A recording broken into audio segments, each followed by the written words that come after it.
Então hoje eu quero falar sobre o segundo tema e eu quero desafiá-lo nessa noite. E eu vou falar sobre o teste de Deus. Coloca lá para mim o tema. Vencendo o grande teste. Quero que você saia daqui nessa noite descobrindo o que acontece quando nós nos reunimos como igreja, o que acontece quando nós colocamos diante do Senhor a nossa vida, e por que algumas coisas na nossa vida não se desenrolam bem. Aquela sensação de, pastor, eu vivo numa sazonalidade danada, eu vivo igual uma minhoca, hora lá em cima, hora lá embaixo, hora lá em cima, hora lá embaixo, e a vida hora melhora, quando eu penso que está bom fica ruim, quando eu penso que não vai dar, deu, quando eu penso que deu, não deu. Você vai descobrir, eu quero dizer para você que nós estamos passando por um tempo de teste. Nossa vida na terra, ela é permeada de teste. E eu quero começar falando para você sobre provisão. Se há algo que Deus, eu escrevi muitas coisas aqui, eu não quero me perder, então os irmãos vão me ver lendo algumas coisas, mas isso é apenas porque eu decidi no meu coração que esta palavra vai virar um e-book, assim como a outra palavra, nós já estamos trabalhando nisso, para que você ao final deste mês, você possa baixar e guardar como forma de livro digital, para que você tenha essas direções proféticas escritas, para a qualquer momento você voltar nelas, assistir o vídeo ou poder ler a palavra. Por isso que tem bastante coisa escrita. Provisão. Provisão é algo que Deus gosta de dar aos seus filhos. Deus gosta de dar provisão, e não são poucas vezes que nós vamos ver Deus trazendo provisão aos seus. Por exemplo, no Éden. Deus no Éden, quando coloca Adão no Éden, ele faz um jardim. Irmãos, a Bíblia diz que criou Deus um jardim no Éden. Havia um jardim, um Éden e toda a terra. Por que Deus criou um jardim no Éden? Você já se perguntou? Por que Deus não colocou ele simplesmente no Éden? Ou por que Deus não fez toda aquela terra daquela maneira? Mas Deus criou um jardim, irmãos, aonde ele tinha provisão, não só provisão, mas provisionamento, ou seja, ele tinha o suficiente, irmãos, para todos os dias desfrutar de um tempo de bênção. E quando eu estou dizendo de provisão, nessa noite eu vou falar sobre provisão material. Não deixe que Satanás roube essa mensagem de você.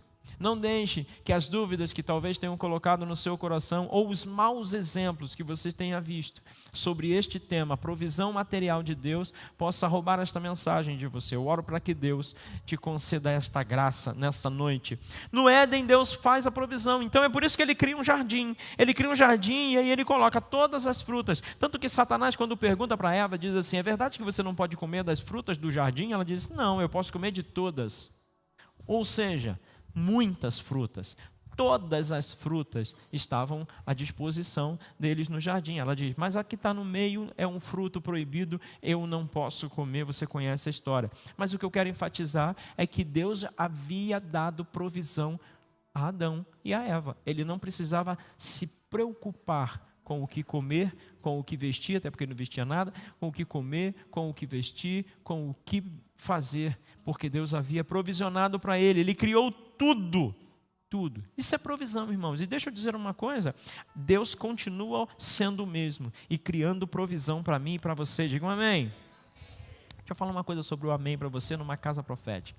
Toda vez que um decreto é liberado, porque sabe, irmãos, apesar de Deus usar homens para poder falar a você, é pelo Espírito que ele usa esses homens. Então, toda vez que uma sentença for declarada e você tiver fé o suficiente para recebê-la, diga amém, porque significa assim seja. E eu já vou ministrar no próximo domingo para você o poder de uma palavra. Saiba que quando você concorda, quando você libera o amém, quando você diz eu quero, eu creio, eu recebo, o céu registra isso.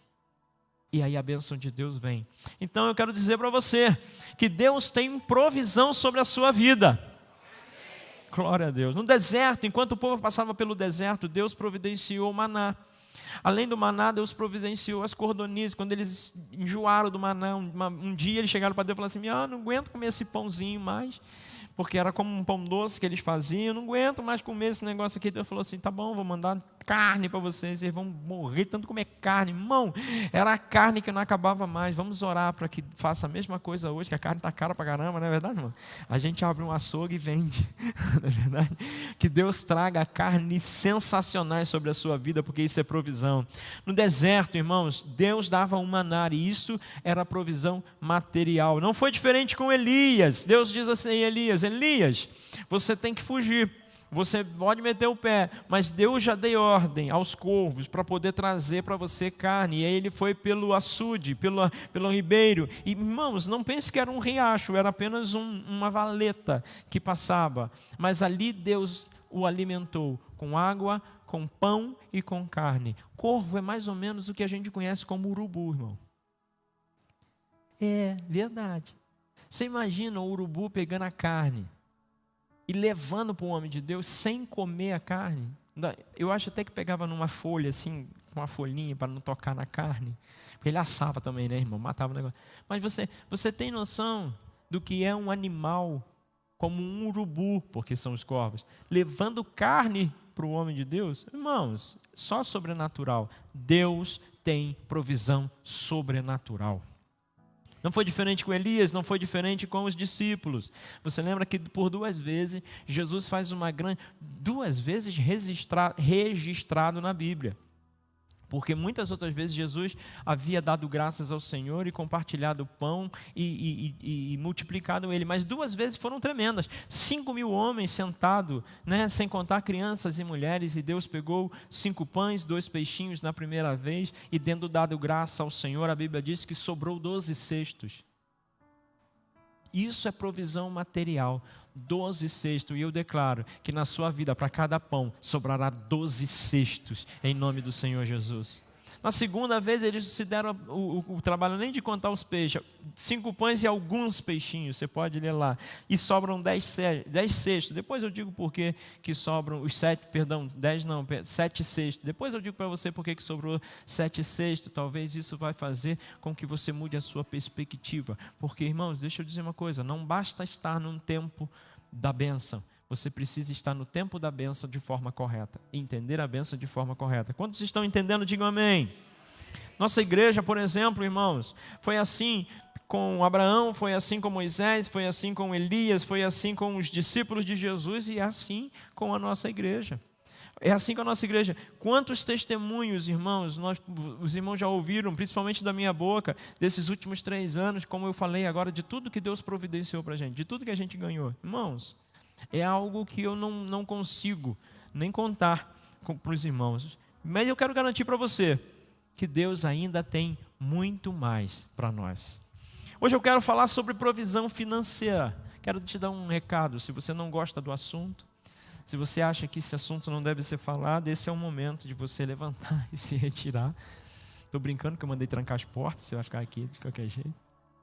Porque, irmãos, eu quero quebrar um paradoxo, eu quero destituir um sofisma, eu quero confrontar um Deus, um demônio que se acha Deus na minha e na sua vida. E por mais que isso seja um assunto onde alguns tornam-se indigestos, deixa eu dizer uma coisa, é a maior ferramenta que o diabo tem usado contra famílias na igreja do Senhor. O diabo deturpou esse assunto, por isso que nós ficamos um pouco incomodados de falar dele. Confesso aos irmãos que eu não tenho nem um pouco de incômodo e eu quero dividir com você o que Deus tem falado ao meu coração. Amém? Para que você tenha uma ideia de que isso é importante falar na igreja, como provisão financeira, é importante ser ensinado na igreja. E eu gosto muito, irmãos, de ministrar palavras expositivas, onde a gente pega um texto e vai trabalhando aquele texto. Hoje eu confesso que eu vou fazer uma mensagem temática. Vocês vão ver alguns textos para que nos dê base, porque o assunto necessita disso. Então eu quero ensinar a você nesta noite algo sobre finanças, sobre recurso financeiro, sobre bênção de Deus financeira. Amém? Para você ter uma ideia como esse assunto é importante para a igreja, mais ou menos por 500 versículos, um pouco mais de 500 versículos na Bíblia que falam sobre fé. E mais uns outros 500, aproximadamente, que falam sobre oração. sabia disso? Mas há mais de 2.000 versículos falando de dinheiro. E eu estou dizendo esse dado para você entender como isso é importante para a igreja. São 500 sobre fé, 500 sobre oração e mais de 2.000 sobre finança, sobre dinheiro, sobre recurso material. Então isso me mostra que tem uma necessidade de ensinar a igreja, porque Jesus ensinou. Irmãos, das parábolas de Jesus, foram 38 parábolas que Jesus contou durante a sua vida na terra. 16 delas eram sobre provisão financeira. É ou não é um assunto importante? É ou não é um assunto que a igreja precisa aprender nesses dias? E esses dados, quando Deus trouxe a minha memória, quando Deus trouxe à minha frente esses dados, me chamaram a atenção, saber que Jesus, mais de um terço das ministrações do Senhor Jesus, bem mais de um terço, foram sobre provisão financeira. Então eu quero, nessa noite, falar com você, eu quero dar este tema, vencendo o grande teste, e você vai entender por que o grande teste. E Deus deseja, irmãos, Deus deseja que tenhamos abundância de bens. Deus deseja que tenhamos abundância de bens. E isso é prosperidade material. Abra sua Bíblia comigo em Deuteronômio, capítulo 28, a partir do versículo 11. Deuteronômio 28, versículo 11 ao 13, diz assim: o Senhor concederá grande prosperidade a vocês. Diga amém.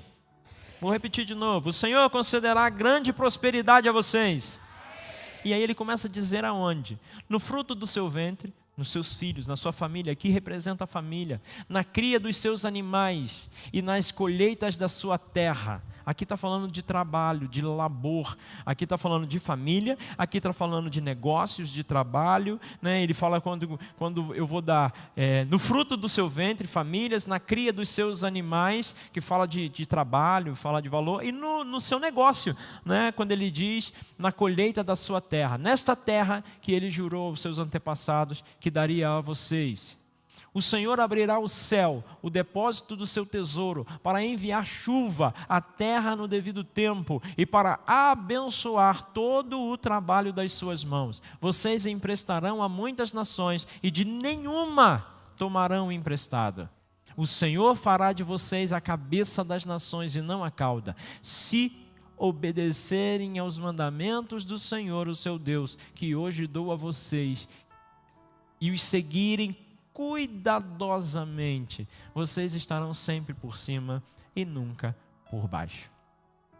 Quando eu orava a Deus para ministrar esta palavra, Deus me trouxe Deuteronômio, a promessa, o que nós seríamos, o que Deus espera para mim e para você. Irmão, deixa eu dizer, Deus não quer que você viva numa vida medíocre.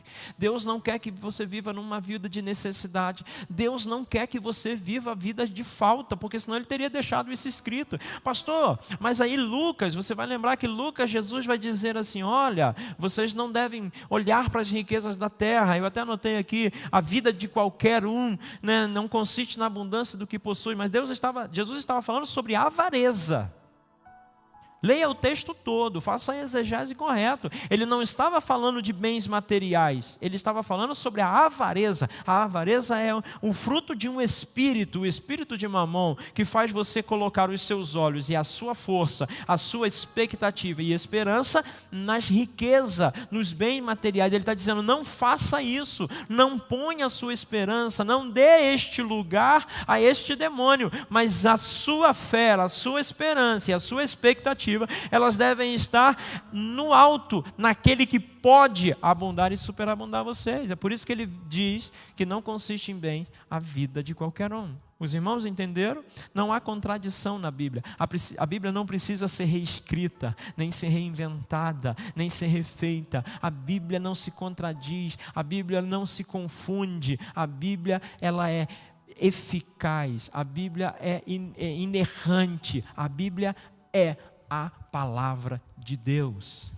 Ela é a palavra de Deus. Ah, pastor, não, a Bíblia não é, ela contém. Não, irmãos, ela é a palavra de Deus, que contém alguns direcionamentos para a gente. Mas ela é a palavra de Deus. Deus diz, bendito serás. Se você começa a ler o livro de Deuteronômio, você vai começar com essa frase, bendito serás. Mas o que é ser bendito? Irmãos, são mais de 2.500 vezes onde a palavra bendito, bem-aventurado, agraciado, feliz é o homem que é dita na Bíblia. A Bíblia é um livro de bênção, digam amém. Deus quer nos abençoar. Deus tem prazer em nos abençoar, irmãos. Ele chega para Moisés e diz assim, Moisés, eu vou engrandecer você. Quando ele tira o povo do Egito, ele tira o povo do Egito largado no dinheiro, irmão. Ouro, prata, pedra preciosa, todos os tecidos, carroça, cavalo, burro. Irmãos, o povo sai numa abastança. Irmãos, eles saem em tanta abastança que eles tiravam ouro das orelhas das escravas. Olha que loucura, das servas. Para fazer o bezerro de ouro. Eles tinham tanto ouro que eles estavam fazendo besteira com ouro. Deus não quer, irmãos, que o seu povo, a sua igreja, os seus filhos vivam mendigando nada. Deus nos chamou para sermos benditos. A partir do momento em que eu reconheço Deus na minha vida, eu tenho sobre mim uma palavra de Deus que é bendito serás. Digam amém. Bendito serás você, bendito serás o seu trabalho e bendito será a sua família, em nome do Senhor Jesus. Mas o que é ser bendito, pastor? Eu já disse aqui, ser abençoado é ter o poder sobrenatural agindo a seu favor. Isso é ser um homem abençoado, uma mulher abençoada. É quando eu e você, por causa de alguns princípios, temos o mundo espiritual agindo ao nosso favor, vindo de encontro, e é no mundo espiritual que as circunstâncias se transformam.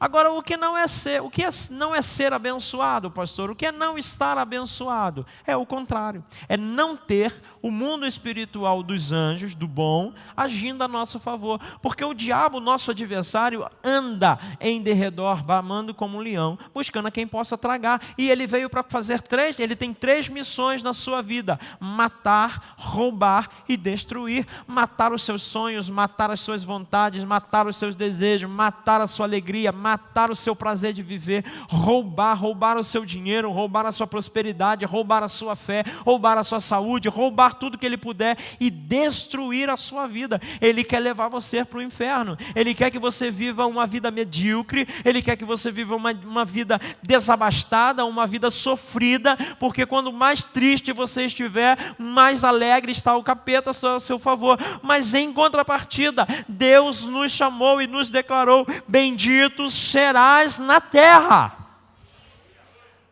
Percebem que a guerra espiritual é determinada, irmãos, também por esta área. Fica claro do ponto de vista da Bíblia que precisamos colocar o dinheiro, saber lidar com o dinheiro e colocá-lo no seu devido lugar. A Bíblia fala de que nós somos ou seremos, a partir do momento em que nos alinharmos, próspero financeiramente. Prosperidade, eu não vou dizer que é riqueza, que nem sempre a prosperidade é significância de muito, de ter muito, mas prosperidade é não ter falta. É diferente, irmãos. Eu posso ainda não ter conquistado tudo, mas eu não sinto falta de nada mais. Glória a Deus. Como ser abençoado então, pastor? Primeira coisa que você deve saber para ser um homem e uma mulher abençoado financeiramente: Deus precisa vir em primeiro lugar. Irmãos, a Bíblia diz que Deus não divide a sua glória com ninguém. Deus não abre mão da primazia dele na sua e na minha vida. Deus não quer dividir você com ninguém. E você precisa aprender que para ser um homem ou uma mulher abençoada, você precisa primeiro colocar Deus no lugar dele. Porque quando você coloca Deus no lugar dele, você aprende como lidar com essas promessas. Eu quero projetar uma frase que eu escrevi que diz: a forma como você lida com o dinheiro, está aí? A forma como você lida com o dinheiro revela as suas prioridades, suas lealdades e suas afeição. Meu Deus. Não é só o jeito que você ora, não é só o tanto que você lê a Bíblia, não é o tanto que você participa da obra de Deus, que você vai à igreja, mas a forma como você lida com o dinheiro revela as suas prioridades, as suas lealdades e a sua afeição. Se neste tema Deus não estiver em primeiro lugar, você tem um grande problema. Isso está relacionado a muitas bênçãos que você desfrutará ou não na sua vida. Guardar isso, pode deixar lá um pouquinho, guardar isso no seu coração. Pode tirar uma foto se você quiser, pega depois na internet, mas você deve guardar esta palavra, que a forma como que você lida com isso vai revelar quem realmente você é.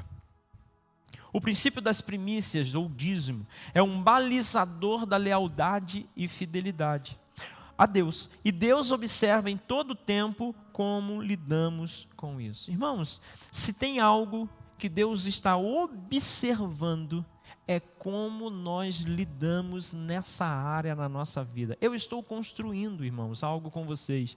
Eu falei na semana passada que nós precisamos tirar porcos da nossa sala. Nós precisamos eliminar com a sujeira da nossa vida. Eu disse ontem aqui para os jovens que nós precisamos ter cuidado com os ursos. Nós não podemos abraçar os ursos, porque apesar de ter carinha dócil, apesar de você ter tido mudado a sua visão por causa dos ursinhos carinhosos, o ursinho Pooh, o ursinho de pelúcia que quem não ganhou deu para alguém, que mostra que é um animal dócil e um animal simples, não é verdade. Ele não é dócil. E muitas vezes o pecado parece com aquele ursinho de pelúcia, parece dócil, gostosinho, parece inofensivo, mas o urso é carnívoro. Na verdade ele é onívoro, mas ele é carnívoro, ele se alimenta de carne e ele mata. Você sabia que o urso é um animal que mais mata nos Estados Unidos? Eu fiquei espantado disso. Para mim era qualquer um outro, irmão. Leão, cobra.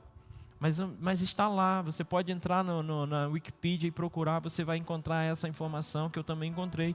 Os ursos são o animal que mais mata. E apesar de o urso ser carnívoro, eu não vou pregar a mensagem, mas eu quero que você guarde isso, ele tem uma neura por mel. E aí eu queria que você ouvisse a mensagem para você descobrir quantas vezes a Bíblia compara e o que compara ao mel. E você vai descobrir que ursos estão destroçando, ursos estão comendo, ursos estão esmagando alguns de nós. E urso significa carne, comedor de carne, sarcos é o urso. Você precisa entender que o princípio das primícias, do dízimo, é um balizador da lealdade e fidelidade a Deus. Deus observa. Você tem agora uma história que eu quero mostrar para você bíblica, por isso que eu quero que você abra sua Bíblia ou acompanhe comigo. Êxodo capítulo 13, versículo 1 e 2. Êxodo capítulo 13, verso 1 e 2. Disse o Senhor a Moisés: consagre a mim todos os primogênitos. O primeiro filho israelita me pertence, não somente entre os homens, mas também entre os animais. Aqui, Deus está dando uma ordem. Deus está dando uma direção daquilo que Ele espera de mim e de você. Sabe, irmãos, muitos de nós chegamos na igreja com um discurso não falso, mas não totalmente verdadeiro ou anulado em si mesmo, que é o de vem para Jesus que Ele vai dar tudo o que você precisa. Apesar disso conter uma verdade, não te contaram a segunda parte. É que para que você receba de Deus tudo o que você precisa, há algo que você precisa dar a Deus. Deus trabalha na reciprocidade. Pastor, eu compro a bênção? Não é nada disso, vocês são inteligentes para entender o que eu estou falando. Deus trabalha no relacionamento da reciprocidade. Ah, pastor, mas isso não me contaram, que eu vou ter que dar nada, que eu vou ter que dar meu tempo, que eu vou ter que dar dinheiro, que eu vou ter que dar recursos, que eu vou ter que dar talento, de que eu vou ter que me importar, que eu vou ter que amar, que eu vou ter que perdoar, que eu vou ter que tirar a segunda cama. Não me contaram isso. Só disseram que para mim eu estava entrando agora numa loja de conveniência com um cartão ilimitado e eu podia tirar dessa loja o que eu quisesse. Não é bem assim. Nós precisamos entender que para vivermos essa experiência, precisamos colocar Deus no primeiro lugar. E Deus diz, tudo que é primeiro você deve ofertar Amém. Aqui Deus declara que o primogênito, os primeiros, são dele. Você verá Deus declarar isso 16 vezes na Bíblia, inclusive em Apocalipse. Que os primeiros são dele. Sabe, irmãos, vamos em Êxodo 13, vamos no 12, no versículo 12 e o versículo 13. Olha só o que Deus está dizendo. Separarás, ou separem para o Senhor o primeiro nascido de todo ventre. Todos os primeiros machos do seu rebanho pertencem ao Senhor. Resgatem com um cordeiro toda a primeira cria dos jumentos, mas se não quiserem resgatá-la, quebrem-lhe o pescoço, resgatem também todo o primogênito entre os seus filhos. Aqui Deus está dizendo, olha, todo o primeiro é meu, inclusive os filhos. Para os filhos você vai levantar um cordeiro, você vai oferecer um cordeiro. Sabe quando João olha para Jesus e diz, este é o cordeiro de Deus que tira o pecado do mundo? Ali ele estava falando desta ordem de Deus. Ali ele estava revelando esta ordem de Deus. Se Deus tem o primeiro lugar, então ele tem a primazia. É vital que nós possamos entender o princípio do primogênito. Toda primeira parte deve ser sacrificada ou redimida. Eu quero falar um pouquinho para vocês sobre essa diferença do sacrificado, do redimido, do dízimo, da oferta. João, eu disse, ao se encontrar com Jesus no deserto, ele diz, eis o Cordeiro de Deus que tira o pecado do mundo.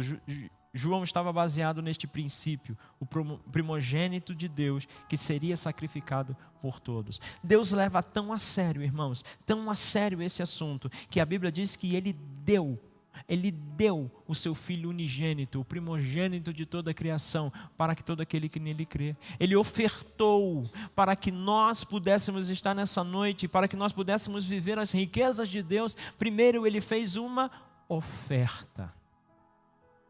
Deus leva tão a sério esse assunto, que partiu dele fazer primeiro, para que eu e você não tenhamos nem a desculpa de dizer não entendemos. Quando se ofereceu em sacrifício, ele nos comprou novamente para Deus, de Tiago, e ele foi de fato uma oferta. Aqui eu quero que você veja que Deus está nos ensinando ao sacrificar Jesus por nós. Preste atenção, Ele não esperou para ver se mudaríamos, ou nos arrependeríamos, ou nos tornaríamos dignos. Deus conhece o princípio. As coisas mais importantes vêm em primeiro lugar.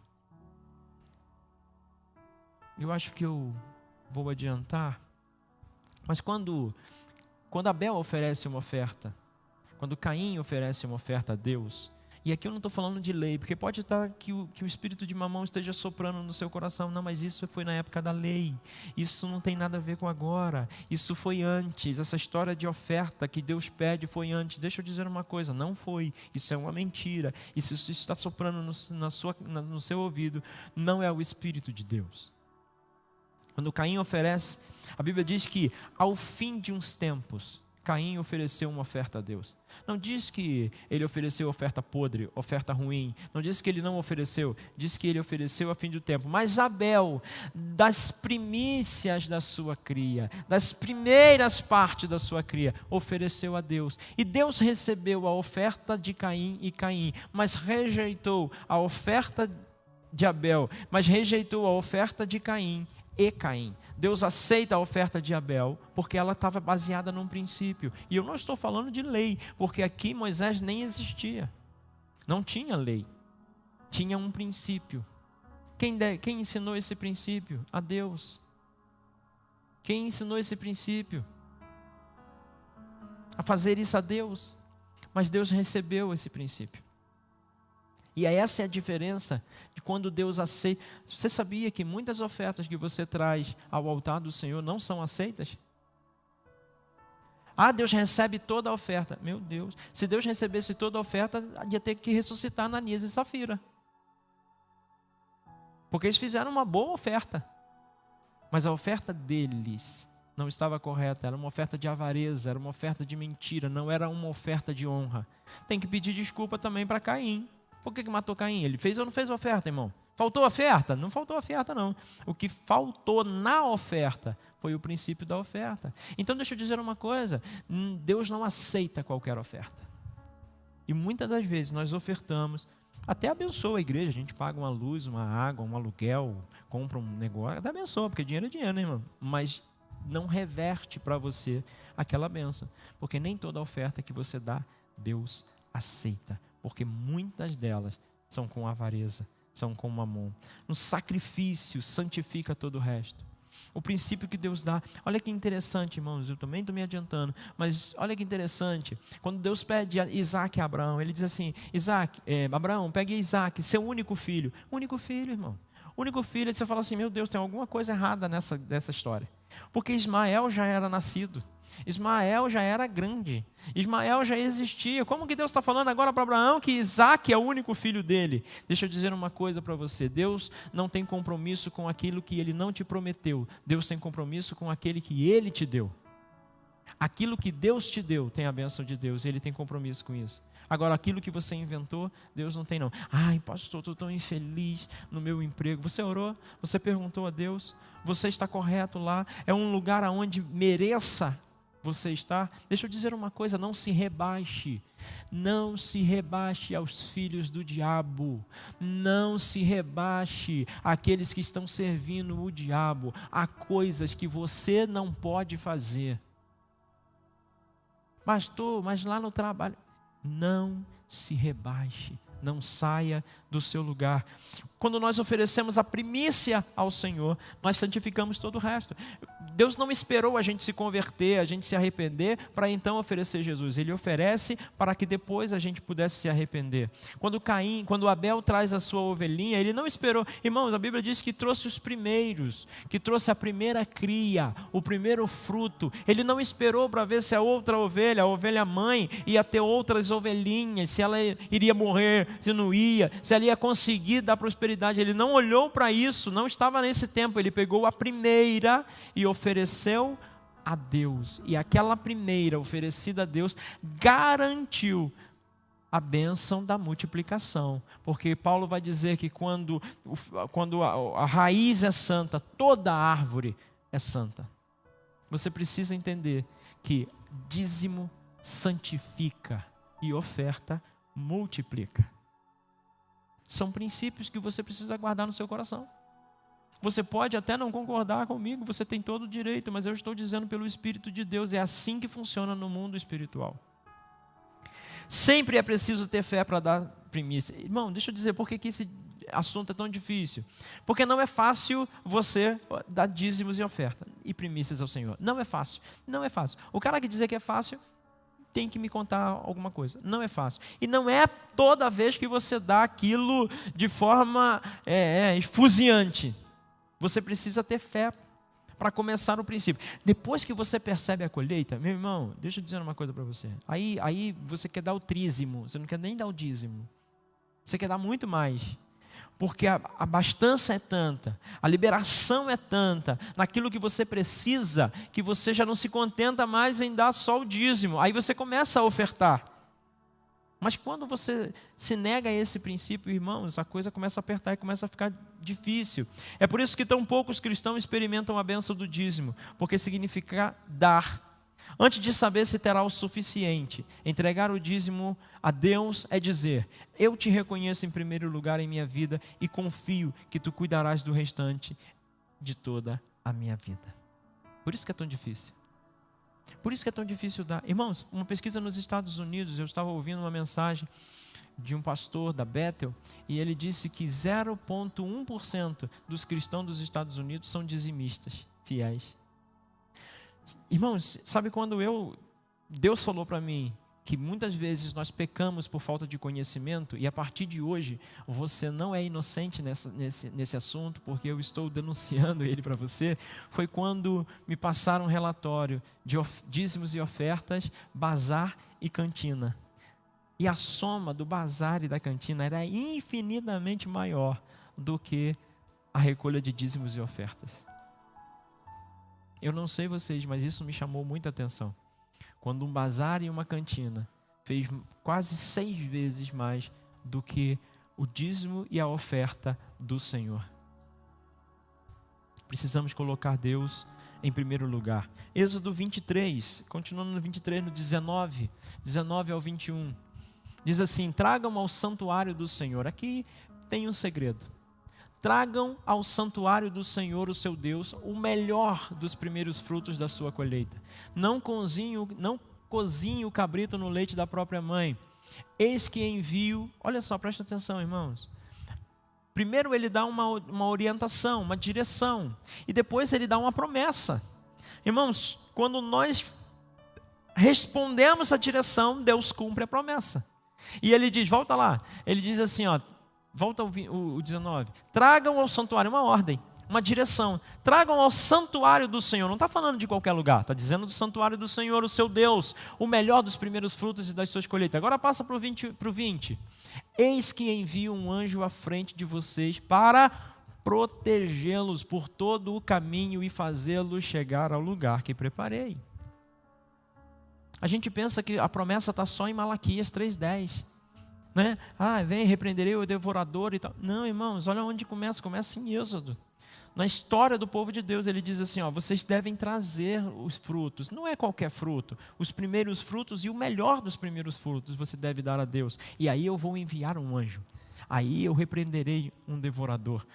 Toda primícia pertence ao Senhor, e quando entregamos o dízimo, nós damos uma proteção sobrenatural a eles. Por que eu trouxe esse versículo? Para basear o que eu disse para você. O que é ser uma pessoa abençoada? É ter os anjos de Deus a nosso favor. O que é ser uma pessoa não abençoada ou sob maldição? É não ter esta proteção, não ter os anjos de Deus, não ter o mundo espiritual de Deus agindo a nosso favor. Nós ficamos à mercê do diabo. Pastor, isso é muito perigoso. Não, irmãos, isso é a verdade. Eu vou chegar lá no Apocalipse, vai me acompanhando que eu quero construir dentro de você. E eu estou aqui pregando para você, para que você possa ter a sua vida. Claro, irmãos, que essa palavra primeiro ofende a mim. Quando eu digo para, não é por. Eu não estou aqui pregando por você. Eu estou aqui pregando para você. A decisão sempre vai ser sua. Nós vamos viver uma nova estação. Mas que estação que você quer viver? Você quer viver uma estação de primavera, de flores, de beleza, de tempo agradável? Ou você quer viver uma estação de inverno? E aí você pode mudar o V para o F na hora que você quiser, você vai viver uma estação. Irmãos, a decisão é minha e sua. Devemos honrar a Deus com o nosso dinheiro. Essa é a parte que Deus olha para a gente. É seu. Apesar de ter sido Ele que te deu, Ele deu para você. É seu. É seu. Irmãos, quando nós não observamos isso, nós temos grande problema. Eu tenho conversado com algumas pessoas que me procuram sobre diversos assuntos, e um dos assuntos é a questão material. Deixa eu dizer uma coisa para você. A primeira pergunta que eu faço é: você é fiel nos dízimos e nas suas ofertas? Porque se este princípio não for cumprido, então o restante é filosofia. Eu não posso dizer para Deus, para você, que Deus vai abençoar o seu pecado. Irmão, Deus não abençoa o pecado. Eu não posso dizer que você vai ser uma pessoa abençoada se você não cumpre os preceitos de Deus. É mentira minha. É mentira minha. Existe um tempo de tolerância, um tempo de inocência, existe um tempo de desconhecimento que Deus respeita. Então muitas pessoas não foram ensinadas sobre alguns princípios, por isso não os cumpre. Da Bíblia diz que Deus não leva em conta o tempo da ignorância. Deus não leva em conta esse tempo. Mas há um momento em que eu e você somos expostos à palavra de Deus, e aí a partir disso nós não somos mais inocentes. E eu conheço muitas pessoas que Satanás tem roubado muitas coisas materiais delas, vivem em tormento financeiro, vivem sem saber se vão conseguir pagar as contas, vivem sem saber por que o dinheiro não está dando, vive tendo a mão do diabo se metendo nos negócios, porque não entenderam que Deus deve ter o primeiro lugar nas suas vidas. Olha o que diz Provérbio 3, versículo 9 e 10. Honra ao Senhor com os teus bens e com a primeira parte de todos os teus ganhos, de todas as suas plantações, e se encherão E os seus celeiros ficarão plenamente cheios, e os seus barris transbordarão de vinho. Primeiro, de novo, uma direção e aí uma promessa. Volta ao 9. A direção, honre o Senhor, é uma ordem. Honre ao Senhor com os seus recursos e com os primeiros frutos das suas plantações. E agora uma promessa. E os seus celeiros ficarão plenamente cheios, e os seus barris transbordarão de vinho. Uma ordem e uma promessa. Uma direção e um mandamento e uma promessa de Deus. Quando Jericó caiu, meu irmão, todo o ouro e a prata eram de Deus. Se você não leu a história, você vai em Josué, capítulo 6, você vai encontrar essa história. Quando Deus prometeu a Josué, pega você o povo, dá 7 voltas, todo mundo caladinho, na 7ª volta, cada um pare de frente de onde estiver na muralha, e deu um brado, deu um grito, e as muralhas caíram. As muralhas caíram e cada um entrou e tomaram a cidade. Havia uma ordem. Todo ouro, prata, bronze e utensílios, todos eram do Senhor, deveriam ser separados para o Senhor. Um homem, Acã, resolveu não obedecer. E na sua tenda, embaixo da sua capa, colocou algumas coisas. Nem era muita coisa, nem era tudo, era algo que ele achou bonito. Por causa deste homem, por causa dessa ação, ele entrou em maldição, ele entrou em perda, e todo Israel entrou em juízo. Sabe por que muitas coisas não dão certo na nossa vida? Porque nós estamos em juízo. Sabemos da orientação e não cumprimos a oração. Somos infiéis, somos ladrões, roubadores de Deus. A Bíblia que fala. Ah, pastor, eu não concordo. Não muda o que a Bíblia fala. Ah, pastor, não vejo assim. Não muda o que Deus ensinou. Eu sei que é um assunto que nós precisamos dar importância, irmãos, porque a nossa vida na terra está baseada nesse princípio. Viver bem ou mal na terra. Não estou falando do céu, não estou só falando de graça salvífica. Eu não estou falando de nada disso, eu estou dizendo de prosperidade financeira. E prosperidade financeira você tem aqui. Está baseado nesse princípio. Quando Acã, ele desobedece, você pode ir lá em Josué 6, versículo 19, 20, você vai achar este homem sendo amaldiçoado por isso. Uma verdade que você precisa entender: consagrado ou amaldiçoado, é isso que o dízimo é ao longo de toda a Bíblia. Meu Deus, que forte, pastor. O dízimo é consagrado ao Senhor na casa do Senhor. Mas se o tomarmos para nós mesmos, ele se torna uma maldição, porque se torna roubado. O dízimo é do Senhor. A 10ª parte dos primeiros frutos é do Senhor. Os primogênitos, as primícias, é do Senhor. Não pode ser, ou quem sabe será, não. É do Senhor. Quando eu tomo isso para mim, eu o torno maldição na minha vida. O dízimo não é neutro. Ou ele é bênção quando ele é dedicado ao Senhor, ou ele é maldição quando ele é roubado do Senhor. Tem os administradores de dízimo, né, irmão? Já viu? Eu conheço alguns administradores de dízimo. Posso pegar o meu dízimo e ofertar a uma pessoa, pastor? Talvez você esteja falando, pastor, abri uma empresa, minha empresa está faturando 300 mil por mês e meu dízimo é 30 mil. Não vou dar meu dízimo, não é? Posso pegar o meu dízimo e distribuir para todos os pastores que eu conheço? Mandar 1.000 para cada um? Não, irmãos. Não. A Bíblia diz que o dízimo deve ser entregue na casa do Senhor. Esse é o lugar correto para que o dízimo se torne uma bênção. Posso usar o meu dízimo para comprar algumas coisas, mesmo que para Deus? Ah, pastor, eu compro os negócios aí, que o senhor precisa? Eu me lembro, eu fiz parte de uma igreja, eu me lembro, eu era garoto, e aí o pastor, nós estávamos conversando, e eu sempre ficava no meio ali, porque eu era o presidente dos adolescentes, eu gostava de andar com aqueles caras, porque eu aprendia pra caramba, e eu me lembro de uma irmã que chegou pro pastor, na época, pastor Josué, e disse assim, ah, pastor, eu ofertei, acho que ela tinha dado um banco na época, a campanha do banco, nem lembro o que era. Eu ofertei um banco, eu dei um banco. Na mesma hora o Espírito falou para o pastor, pergunte a ela se ela usou o dízimo dela para dar esse banco. E o pastor falou assim, a irmã está me dizendo que deu o banco foi comprado com o seu dízimo, foi além do seu dízimo. Ah, não, pastor, eu recebi aí uma bênção, né, de uma causa na justiça, e aí eu peguei o dízimo e comprei o banco para a igreja. Irmão, deixa eu dizer, o banco foi uma bênção na igreja, eu sentei nele, eu nem sei qual é, mas eu devo ter sentado nele por muitas vezes. Mas esta oferta não foi recebida pelo Senhor. Administradores de dízimo. Irmão, deixa eu dizer uma coisa, dízimo tem um lugar para ser depositado, e esse lugar se chama a casa de Deus.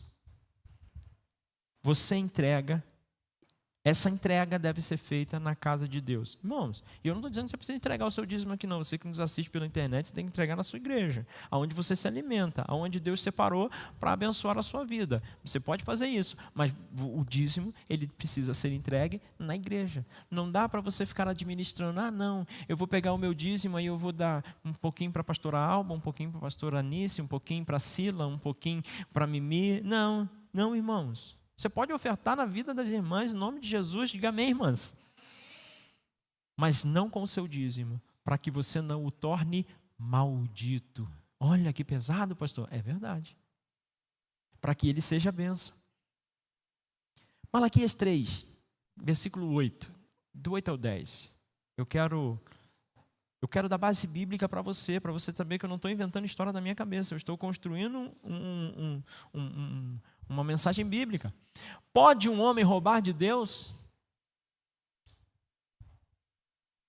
Essa é a pergunta, irmãos. Pode? Ah, pastor, então Pode. Contudo, vocês estão me roubando e ainda perguntam, como é que te roubamos? No dízimo e nas ofertas. Vocês estão debaixo de grande maldição. Olha aqui, o dízimo se tornando uma maldição. O dízimo que é algo para ser bênção, as ofertas para ser bênção, se tornando uma grande maldição. Ele diz, vocês estão sob grande maldição porque estão me roubando. A nação toda está me roubando. Tragam o dízimo todo ao depósito do templo, para que haja alimento na minha casa. Olha onde ele está mandando você entregar o dízimo. No templo, na casa de Deus. Para que haja alimento, para que haja recursos. Ponha-me à prova. Olha onde entra a prova. O teste de Deus. Este é um lugar aonde Deus prova o meu e o seu coração. Por isso ele se deixa ser provado. Você não vai achar outro lugar na Bíblia que Deus permita que você prove. Ninguém prova a Deus em coisa alguma, a não ser nos dízimos e nas ofertas. Aí Deus se deixa ser provado. Por causa do princípio, ponham-me à prova, diz o Senhor dos Exércitos, e vejam se eu não vos abrir as janelas dos céus e derramar sobre vós tantas bênçãos que nem terão onde guardá-las. Meu Deus, olha que promessa. Primeiro ele diz, um mandamento, primeiro ele dá uma direção. Tragam o dízimo todo ao depósito do templo, para que haja alimento no templo, para abastecer o templo, para abençoar via templo. Pastor, eu vou pegar o meu dízimo e vou ofertar numa família que está precisando. Faça isso de uma forma correta, faça pela igreja. Aí ele dá uma promessa, eu vou abrir a janela do céu, eu vou derramar tanta bênção sobre vocês que você não vai ter onde guardar. Meu Deus, é o Senhor falando. Ou você crê ou você não crê. Por que você consegue crer o Senhor é meu pastor e nada me faltará, deitar-me faz em pasto verdejante? Você consegue crer aquele que habita no esconderijo do Altíssimo, a sombra do Onipotente descansará? Você crê, eu te farei gerador de multidões, e você não consegue crer que Deus vai abrir a janela dos céus e te dar bênção demais? Bênção que vão alcançar outros. Tantos que outros serão abençoados por você. Deixa eu dar uma ilustração para você. Imagina um homem de negócio. Marquinhos é um homem de negócio. Imagina o Marquinhos um homem de negócio. Tem 3 empresas e ele tem 3 gerentes. 3 pessoas da confiança dele. Mas aí ele precisa fazer uma viagem.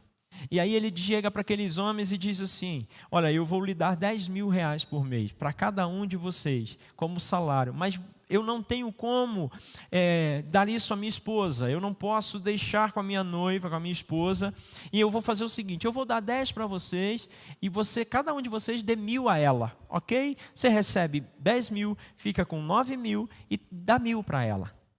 Depois de um tempo, o Marquinho chega e vai conversar com a sua esposa, com a Sila, e fala, e aí Sila, como é que foi? Os meninos ofertaram, os meninos te deram, os meninos foram obedientes. Ela diz assim, olha, o primeiro foi certinho. Todo mês ele me entregou 1.000 reais dos 10 que você mandou para ele e foi fiel. O terceiro, ele deu, no primeiro mês ele deu 800, no segundo ele deu 300 e já faz alguns meses que ele nem me dá nada. O segundo, porém, me dava 2.000. Eu não sei porquê, mas ele me dava 2.000. Aí o Marquinhos tem que fazer a viagem de novo. Qual é o posicionamento do Marquinhos? E ele diz, para o primeiro, eu continuo mandando os 10.000, porque ele foi fiel naquilo que eu mandei. Eu vou continuar mandando os 10.000. Para o terceiro que começou mandando 800, 300 e não manda nada, eu não vou dar. Mas para o que dava 2.000, eu vou pegar o que o terceiro recebia e vou dar para o segundo, porque ele é fiel. É assim que Deus olha para mim e para você nos dízimos e nas ofertas. Deus faz chegar, vou usar um exemplo, faz chegar os 10.000 na minha e na sua mão, para que 1.000 seja dada à noiva dele, para que 1.000 seja usado para abençoar o povo dele. Aí alguns de nós dá os 1.000, outros de nós dá os 800, 300, tem mês que negocia, não, esse mês eu não dei, não, esse mês não vai dar para dar dízimo, não, vou dar metade, vou parcelar o dízimo. E tem outros que dá, que entendeu o princípio, que dizimam e que ofertam a Deus. Quem sai do ambiente abençoado?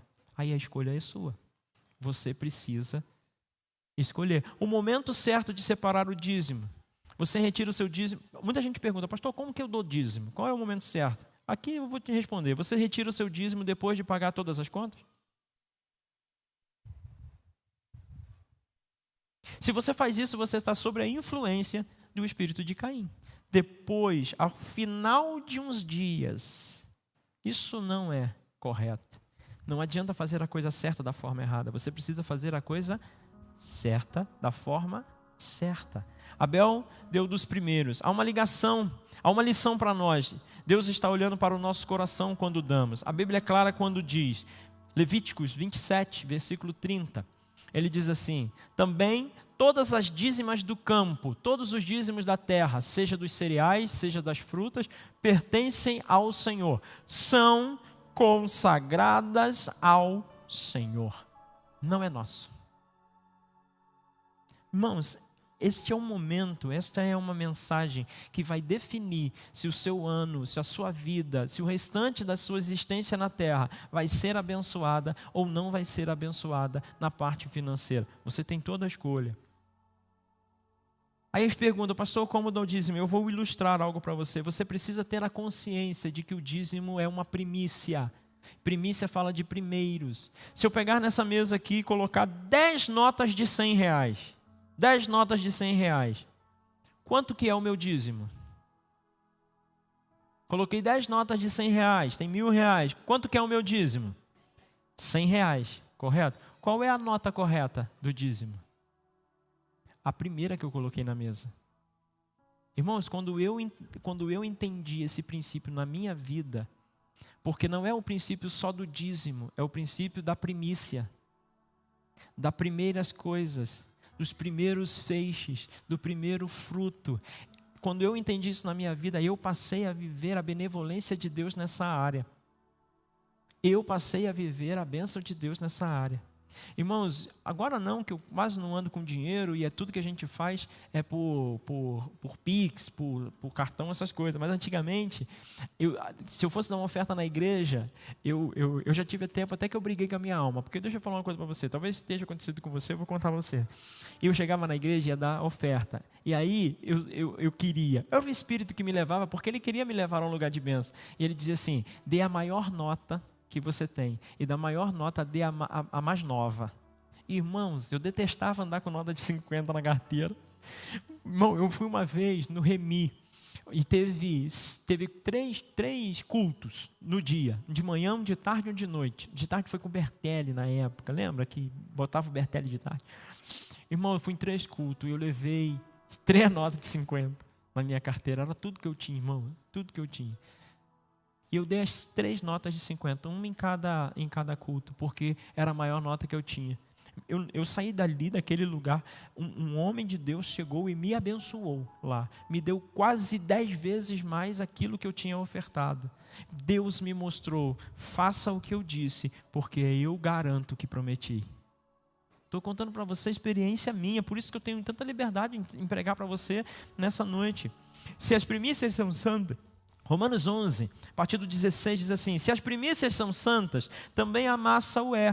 Se a raiz é santa, também os ramos o são. Se alguns dos ramos forem quebrados, e tu, sendo jambuzeiro, foste enxertado em lugar deles e feito participante da raiz e da seiva da oliveira. Olha o que Deus está dizendo: mesmo que alguns ramos sejam quebrados, algumas coisas sejam difíceis, mas se você enxertar na videira, você vai dar tanto fruto quanto.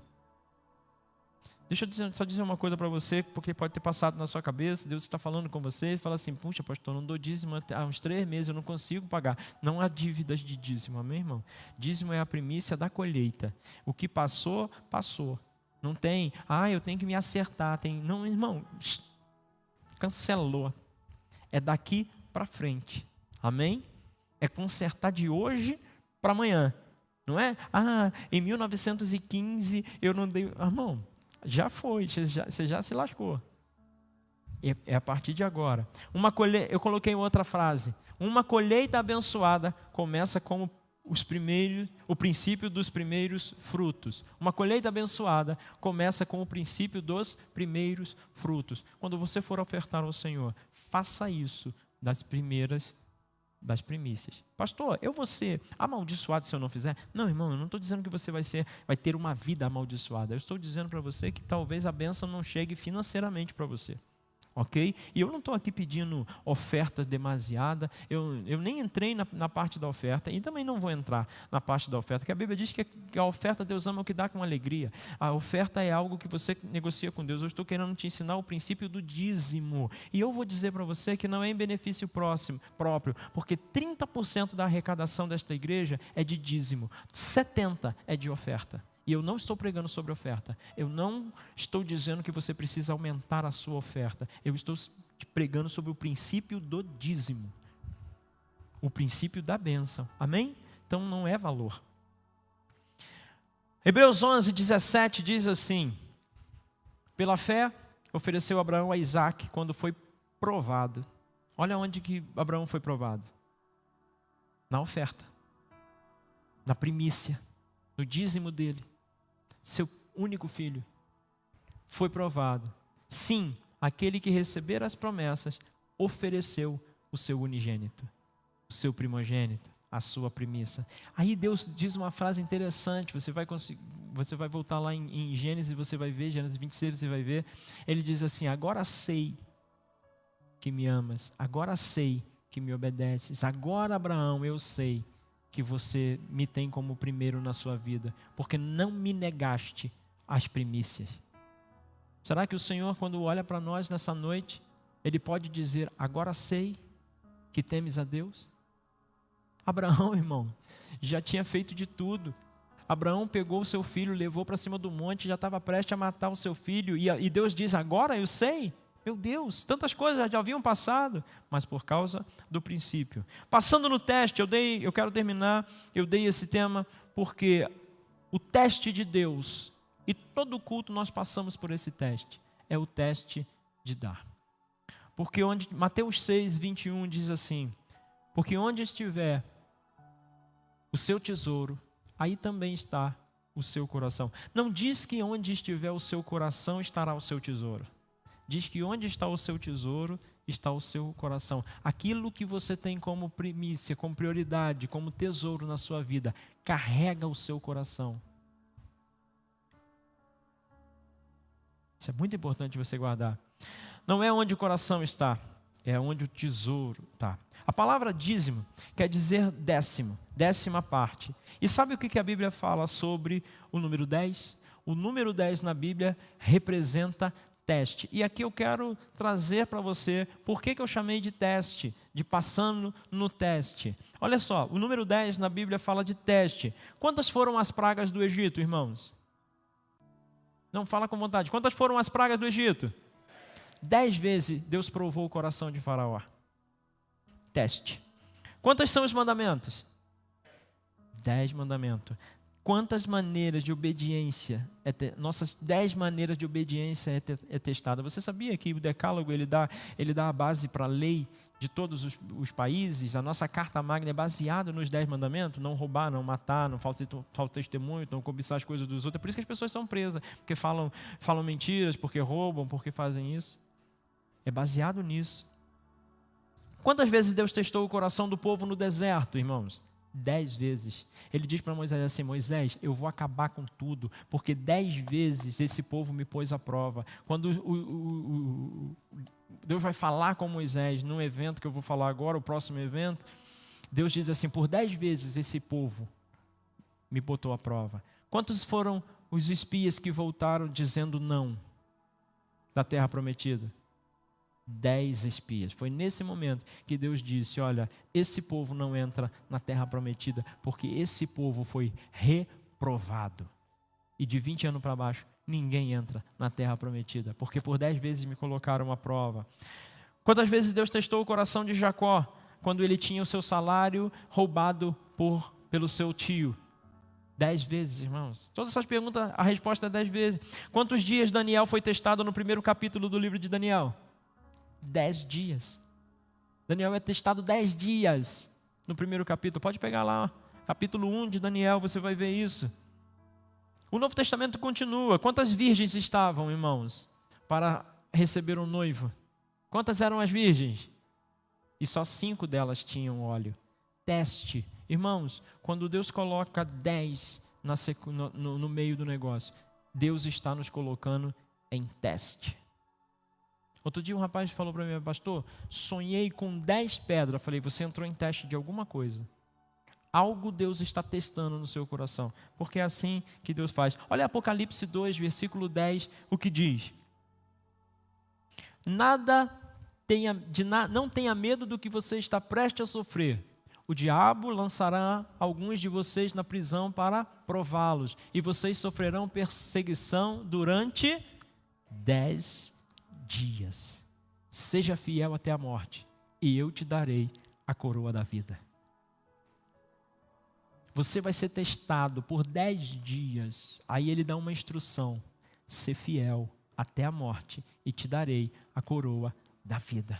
Estamos em teste. A verdade é que o número 10 está associado ao teste ao longo de toda a Bíblia. O dízimo representa o teste do coração. Essa também é a única área em que um cristão pode testar a Deus, como eu já falei. E sabe por que o diabo deturpou esse assunto? Porque ele quer que nós sejamos reprovados diante de Deus. Eu quero terminar falando para vocês que eu ensinei a vocês até aqui o princípio dos dízimos. A partir desse momento, você pode até não ter entendido tudo completamente, mas você não pode dizer que você nunca foi ensinado, que você nunca foi ministrado. Mas agora eu quero entrar numa outra área, que é a área espiritual direta. Há um demônio que atua no meio da igreja de Deus, e ele é chamado de Mamon.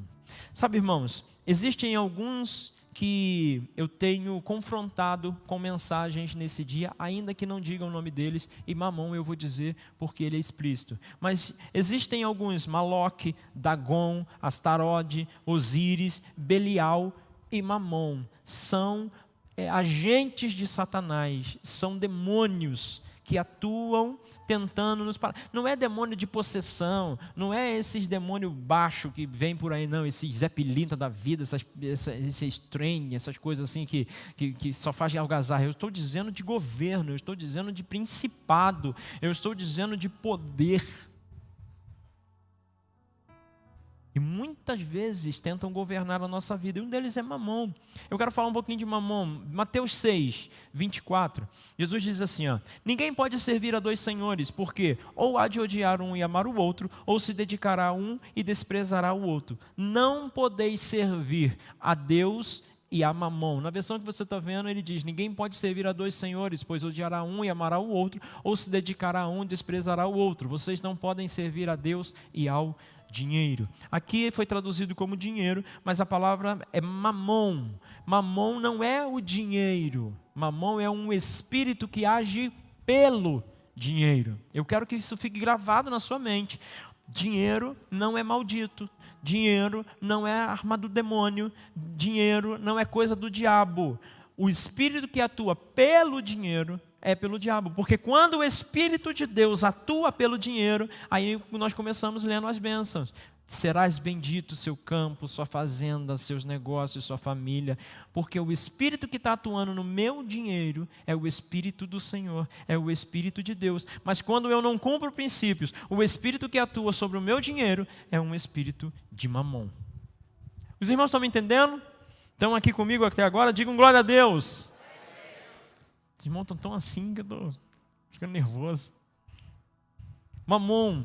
Palavra aramaica que significa riquezas, por isso que colocou dinheiro na tradução. Os assírios pegaram emprestado dos babilônicos, mas é um deus deles. Mamon é basicamente um espírito que pousa sobre o dinheiro. Todo dinheiro, guarde isso. Eu não botei em frase não, mas eu queria que você guardasse. Todo dinheiro tem um espírito. Ou tem o espírito de Mamon, ou o espírito de Deus.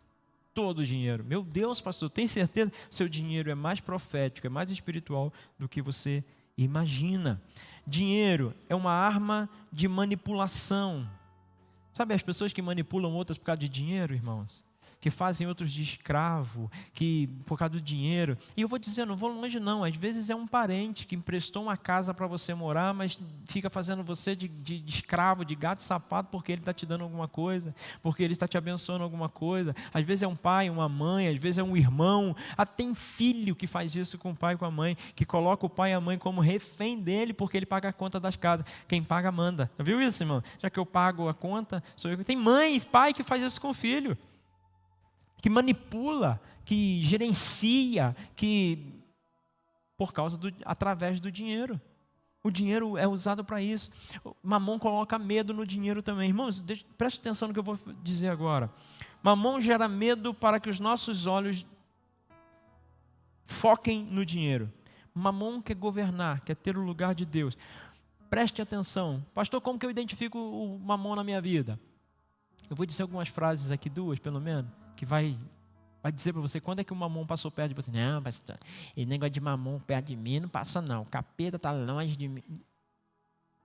Pensamentos como: se tivesse mais dinheiro, eu poderia viajar, comprar tudo o que eu quero. Isso já passou na sua cabeça?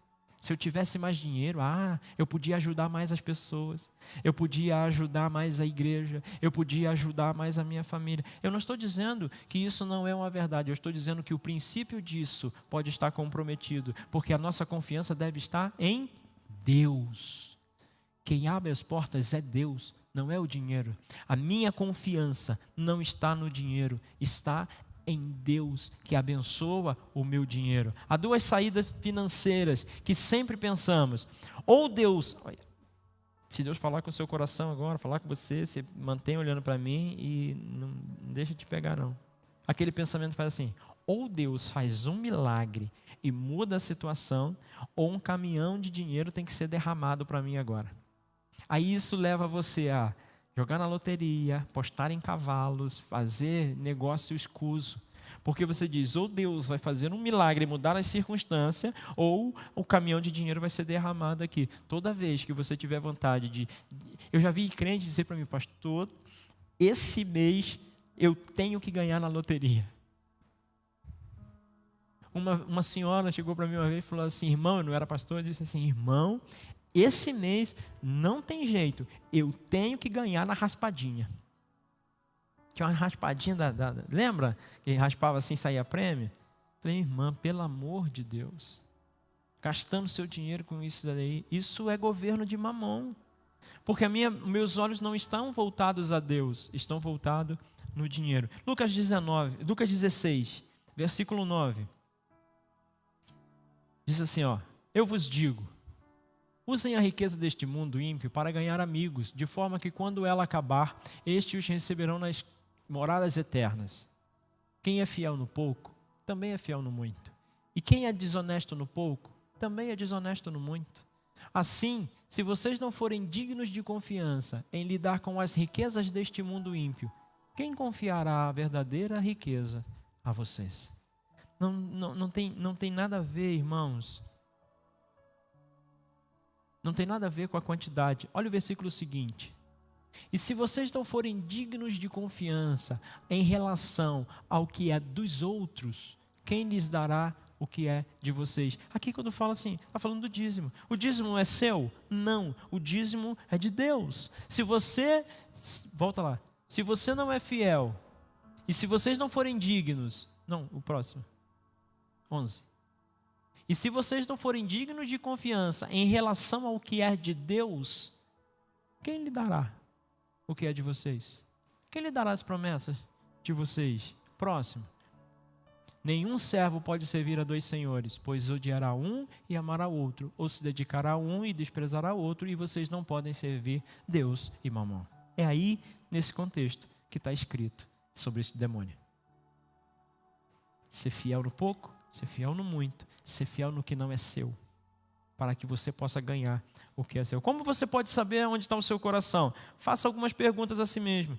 Eu estou contando com Deus ou com as pessoas para atender às minhas necessidades? Em quem você tem posto os seus olhos? Culpo as pessoas pela minha situação? Fico com raiva quando não me ajudam? Significa que o seu coração está nas pessoas. Salmo 20 diz: uns confiam em carro, os outros em cavalo. Nós, porém, faremos menção do nome do Senhor, o nosso Deus. A resposta a essas perguntas mostra que estamos contando com homens e não com Deus. O louvor pode subir, por favor, e eu quero ler 2 textos para encerrar. Deuteronômio 8, a partir do versículo 11. Quero que você guarde no seu coração. Tenham o cuidado de não se esquecer do Senhor, o seu Deus, deixando de obedecer aos seus mandamentos, às suas ordenanças e aos seus decretos que hoje ordeno ou apresento a vocês. Não aconteça que depois de terem comido até ficarem satisfeitos, de terem construído boas casas e nela morado, de aumentarem os seus rebanhos, a sua prata, o seu ouro e todos os seus bens, o seu coração fique orgulhoso e vocês se esqueçam do Senhor, o seu Deus, que os tirou do Egito, da terra da escravidão.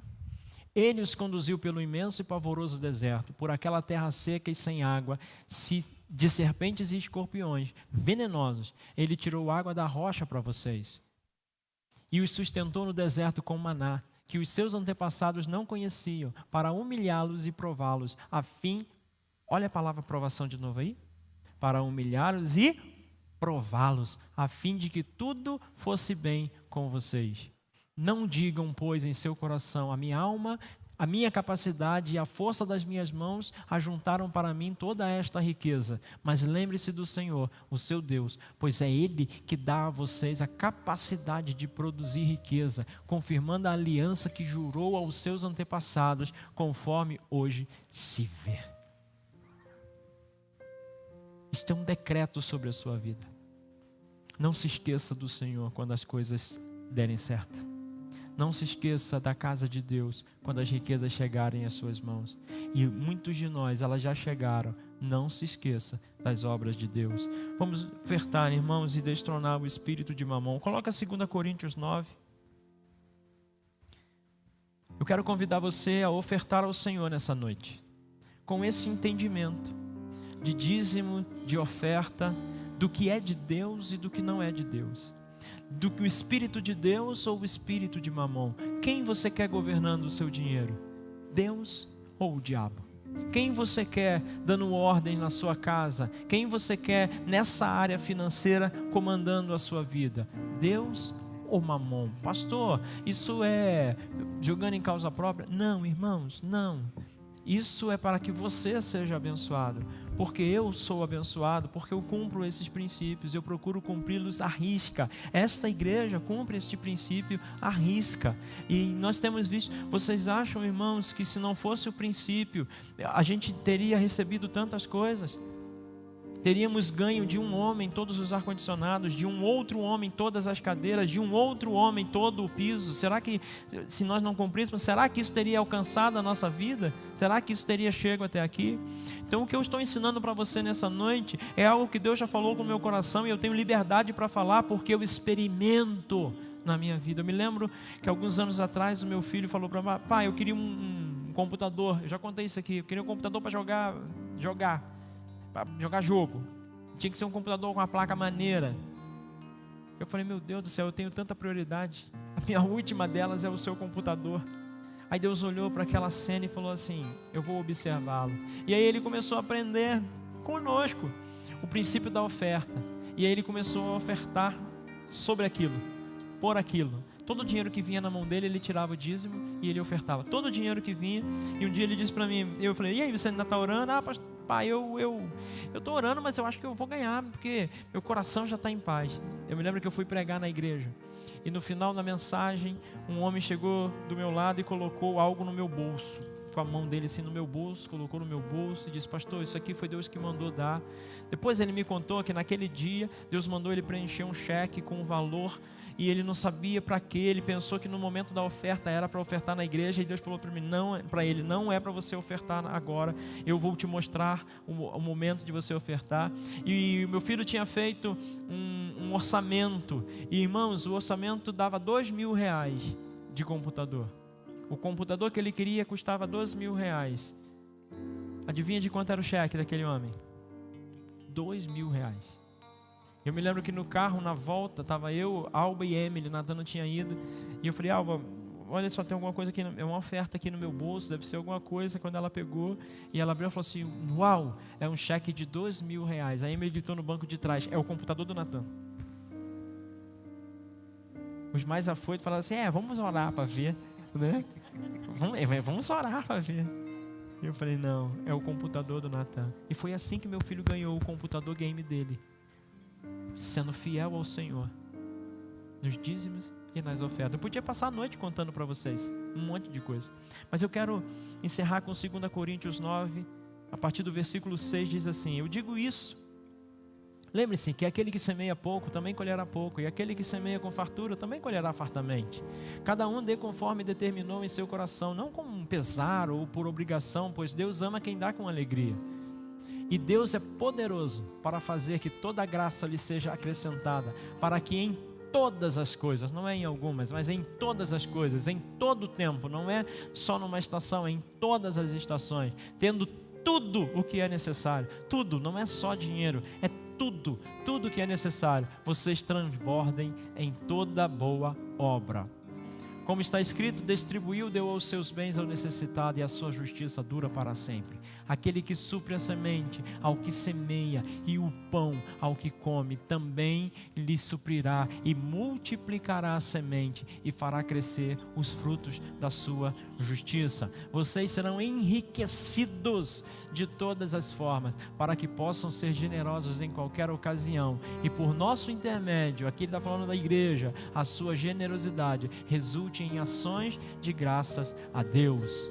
O serviço ministerial que vocês estão realizando não está apenas suprindo as necessidades do povo de Deus, mas também transbordando em muitas expressões de gratidão a Deus.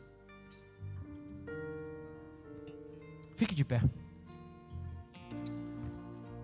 Eu quero que você oferte, dê o seu dízimo nessa noite, com a consciência de que você está destronando um demônio que quer atuar na sua vida. Faça isso com essa consciência. Abaixe a sua cabeça. Eu quero declarar mais uma vez esse texto sobre a sua vida, e eu quero que você receba isso como uma profecia sobre você, porque esta é a palavra de Deus, e a palavra de Deus é viva, eficaz, e ela não volta depois de lançada sem cumprir o seu propósito. Então eu quero dizer para você, e eu poderia dizer o seu nome e dizer, e digo isso, que o que semeia pouco também ceifará, e o que semeia em abundância ceifará. Cada um contribua segundo o propósito no coração, não com tristeza ou por necessidade, porque Deus ama ao que dá com alegria. E eu quero profetizar sobre você. Deus é poderoso para fazer abundar em vós toda a graça, a fim de que, tendo sempre em tudo toda a suficiência, abundeis em toda boa obra. Conforme está escrito, espalhou, deu aos pobres, e a sua justiça permanecem para sempre. Receba em nome de Jesus, aquele que dá a semente ao que semeia, também vos dê pão para comer, e multiplique a vossa sementeira, aumente os frutos da vossa justiça, para que em tudo enriqueçais para toda beneficência, excelência, e qual faz parte de nós se deem graças a Deus, porque a administração desse serviço não só suprirá as necessidades dos santos, mas também é abundante em graças que se dão a Deus. Pai, em nome do Senhor Jesus, essa exposição, Senhor, foi feita para confrontar Satanás. Foi feita debaixo da orientação do Teu Espírito Santo e por direção do Teu Espírito Santo. É um pilar para que possamos viver um tempo de colheita abundante de boas coisas, de bênçãos. Por isso, Senhor, eu te peço que o Senhor tenha misericórdia de nós. Eu agradeço, Senhor, a oportunidade de com os meus irmãos aprender da Tua palavra nesse sentido. E nessa hora, Senhor, recebe a nossa oferta. Recebe a oferta de primícia, recebe os nossos dízimos, recebe a nossa oferta, recebe, Senhor, a nossa gratidão e a nossa honra, e que ela seja para nós como força de bênção e não de maldição. Repreenda o devorador, repreenda Mamon, Senhor, e abençoe a sementeira daqueles que estão dispostos a obedecer a sua voz nessa noite. Eu te oro e te agradeço, em nome de Jesus. Enquanto cantamos, saia do seu lugar e faça o seu dízimo. Você pode usar a maquininha, você pode dar no envelope, ou você pode fazer por Pix. Que o Senhor te abençoe e te guarde. Que o Senhor levante o seu rosto sobre ti, que sobre ti Ele levante o seu rosto, que Ele resplandeça sobre ti. Que a graça do Senhor Jesus, o amor de Deus Pai e as doces e benditas consolações do Espírito Santo de Deus acompanhe a sua casa, acompanhe as suas finanças, os seus filhos, a sua posteridade. Que você possa viver uma colheita abundante, que você possa ser abençoado, que você transborde em bênçãos para a direita, para a esquerda, que todos os seus sejam alcançados pela bênção de Deus, e aquele que crê e confia comigo diz amém. Deus os abençoe em nome de Jesus. Aleluia.